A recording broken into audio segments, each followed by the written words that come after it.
to the Confidence to Homeschool podcast with me, Kelsey Shalane. I'm a lover of all things Jesus, an exceptional wife to an exceptional husband, and a homeschooling mama of 4. Together, let's trade in those insecurities and questions of if you can homeschool for the confidence that homeschooling was the right decision for you. Through simple homeschooling techniques, growth in God, and small mindset shifts, we have the power to change generations and set our kids' hearts tuned to the Lord and a love of learning. So grab your lukewarm coffee, because who gets to drink it hot anyways, and let's shave off years of that how to homeschool learning curve. Hey friends, welcome back to another episode of the Confidence to Homeschool podcast. You know, the other day I was talking to a friend, and we both are stay-at-home moms. She's in a little bit different place of her life. She's got I believe he's 4. He goes to preschool 3 days a week, and then she has a baby that was born in October, so I guess he's probably about 8 months old or so. And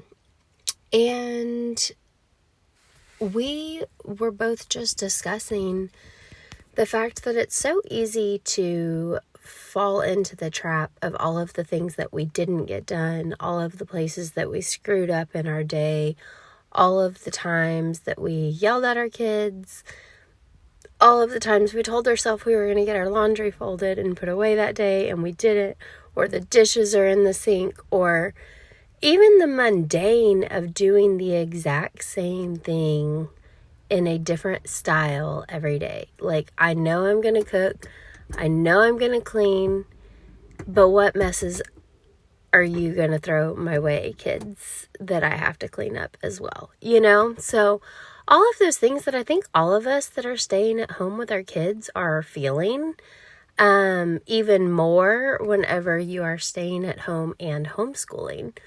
And so we were just talking about it the other day, and she brought up the fact that her husband has been wonderful in the fact that he, told her the other day he appreciated something. And I told her, I said, you know what I always try to do? And I said, my husband's going to laugh if he hears you say it, because this is something that I have adopted into my vocabulary that has really been beneficial for us. And I said, but your mind needs it just as well as his mind needs it. Whenever you do something for your husband and you go make him a cup of coffee, or you do the extra mile and he's recognizing it, say, of course, because I love you and I'm an exceptional wife. And the important part to that is I am an exceptional wife. I've told you guys before, multiple times actually, about Rachel Hollis's Start Today journal. And I love this journal. I started this probably 4 or 5 years ago, would be my guess, when I started doing this journal. And one of the things that she said on one of her podcasts, and yes, I'm very well aware she's now divorced and all of the things, but one of the things that she said was that she did one thing every day to try to be an exceptional wife, and that was one of her goals, was to be an exceptional wife. And so I kind of adopted that, that's kind of what we do is we listen to podcasts and we listen to incoming information, and we take what God has standing out to us and we implement those things. And so we were in a rough place of our marriage, and that was one of the things that I chose to implement, was doing one thing a day for my husband to make him know that he was known, seen, and loved. And that started with me with making his coffee. But then I decided I want to be an exceptional wife. I want to be a really good wife. And so my goal that I started writing down each and every day, and trust me, I say that I've been doing this for probably 4 years, but that's been intermittent. That's not been all the time. But I always go back to the goal of I am an exceptional wife. And I just started telling him during those time periods where I wanted him to recognize something that I had done because I did the extra mile for him, or I wanted him to recognize, or he was recognizing something that I had done, and I needed to remind myself that I'm an exceptional wife. So I say all of that to say it is important for their brain, when you tell them I am an exceptional wife, it is important for their brain to realize that as well. It's so important for them to realize what all we're putting through. Because how many times have you turned around and you have said, they'll never recognize it. They don't know. They don't understand whatever I put into this household. They don't understand that I've given so much of myself to this house, and they just don't get it, and they will never know. Well, no, they're not going to, because God made us different, and this is our job, and they have their job. But you can start pointing out to them the times that you are an exceptional wife, because guess what? You are. You totally are. Unless you just absolutely don't have any desire to grow in your marriage, and you hate the man that you're with, and you just don't have any desire to be an exceptional wife, you are doing something each and every day to make you an exceptional wife. And if your husband is bringing up things such as, what in the world did you do today? Or this, that, and the other, whatever form of that is for you. One of the things that we were talking about was, she was like, I know that there was all of these things that I did, but in the moment, I can't relay those things back to him, that I made your coffee, I washed your clothes, I folded your clothes, I made sure all the dishes were done, I did the floors today. I know the floors are important to you, so that was one of the things that I made sure that I got done. And so your brain is flustered. It's not going to sit there and be ready to give that information back. But if you categorize it and you speak out loud those times that you are an exceptional wife, and you speak it out loud, it gives your brain more of like something to hold on to. You know how you can have a conversation with your husband and you can relay the conversation back to him? Or if he gives you 2 words of the conversation, then you can remember the entire thing. It's the exact same thing. You are making the fact that you are an exceptional wife a part of your conversation. So now your brain knows, oh, this was important. Memorize it.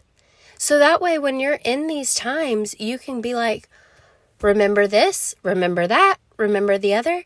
And that's not only beneficial for him, like I said, but that's beneficial for you, because we are so good at recognizing all the things that we didn't do and recognizing all of the things where we screwed up. But are we giving ourselves credit for all of the things that we did right, Mama? Because I can guarantee you there are several things that you are doing right in a day. Like, you are taking care of your children. You care enough to be home with them. You care enough to be listening to a podcast talking about the confidence to homeschool. You care enough to be pouring into your relationship with God. You care. You wouldn't be here trying to listen to something to make you better if you didn't care. So give yourself the credit that you so deserve for the things that you're doing. Because guess what? You matter. And it matters that they recognize that you matter. So it's been funny since I have started this. And like I said, my husband is going to laugh if he ever hears her say it to her husband, because that's something that we have truly started in our marriage. And now my husband will just tell me when he's bragging on me or appreciative of something that I've done or whatever it may be. He will walk up and literally give me a hug, and he will tell me, you're an exceptional wife. And so now it's just become part of the vocabulary of the home, is that I am an exceptional wife. He says it, I say it, we laugh about it, we joke about it. When I screw up, it's now a joke. He's like, "Oh, you're such an exceptional wife." And we both giggle. And so it has just become the vibe of the home. It's just become our energy in the home. And that's a really cool place whenever you guys have something to bond together over that brings value and worth into your life.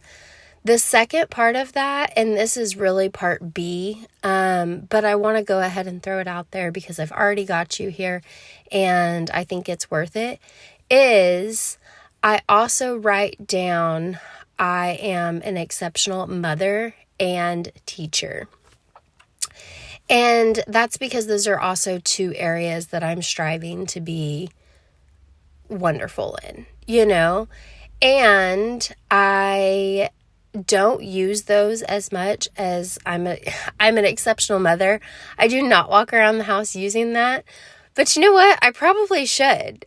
But also with being a teacher, I tell my son all the time who we're learning to read, I'm like, dude, I taught your sister to read. I promise you I can teach you to read. So maybe those are things that I should add into my vocabulary and figure out how to word it so where I enjoy the wording of saying, I am an exceptional mother. I am an exceptional teacher. I don't know why those two things are harder for me to say on a regular basis. And let me be the first one to tell you, when you start using the words, I am an exceptional wife, you may get looked at sideways for a minute, like he may think, okay, well, that was weird. And you may feel weird doing it. And that's totally and completely fine. But that's just because your brain is rejecting the fact that you are exceptional and giving you all of the rules why you aren't. It's giving you all of the reasons that you are falling short or not exceptional. But the more times that you give it as examples that you are exceptional, the more times it's going to start agreeing with you. It's one of the reasons that we as humans, you're going to get whatever it is that you put out into the world.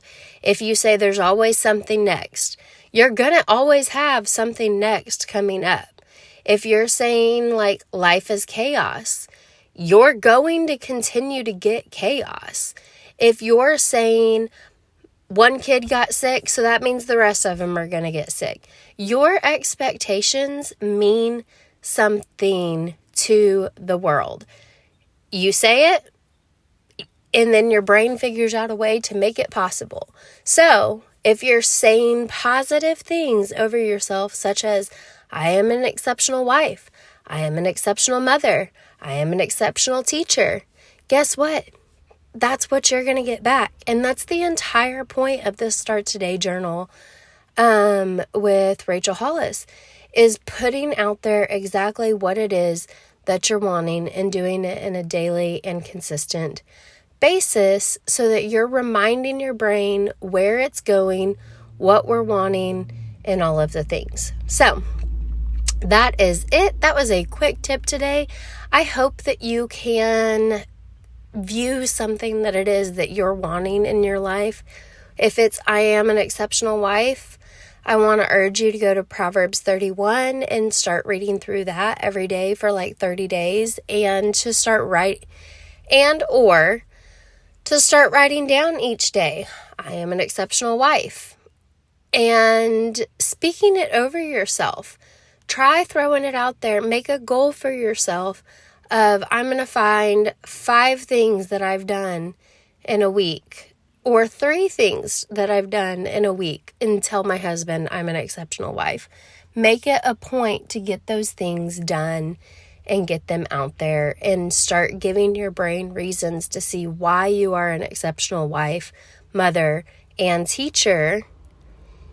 And give your brain all of the ammo that it needs to start believing exactly that. So figure out what it is that you need to believe, and then build yourself small, tiny goals to make it possible. And that is it. I hope you have the very best day. I would love if you would scroll down to the bottom of this show, go to the show's homepage, scroll all the way down, There will be blue letters. It says write a review and leave me 5 stars. That really helps us get the word out to more families. And I hope that you love today's short podcast. Have the best day.